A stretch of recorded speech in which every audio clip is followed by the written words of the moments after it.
When I was growing up, one of my favorite sitcoms was The Fresh Prince of Bel-Air. Grew up watching The Fresh Prince. And actually watching Fresh Prince is watching the sitcom is where I developed my first celebrity crush. All right? There was a character on The Fresh Prince of Bel-Air. Her name was Hilary Banks. Yeah, Hilary Banks. The daughter of Philip Banks and the cousin of Will Smith.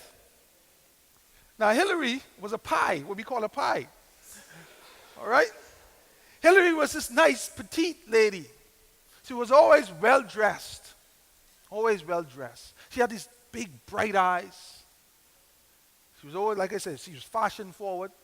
She had kinky curly. It's kinky curly hair. That's what it's called. Kinky curly. Always had this kinky curly hair. And watching Fresh Prince, I remember saying, I want one of those. I mean, Hilary Banks could be any man's dream until she opened her mouth. Until she opened her mouth.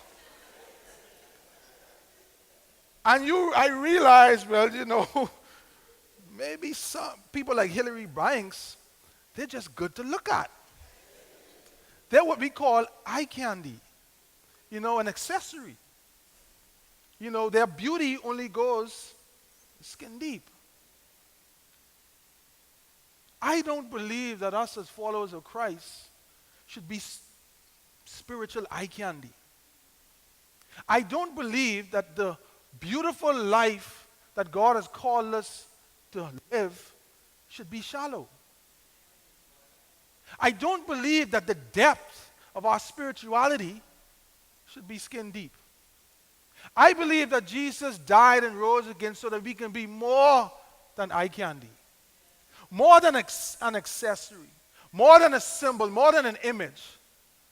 Become who God wants us to become. Now, the big question is, how do we do that? Because I believe that everyone that follows Christ wants to live a life that would bring honor and glory to Christ.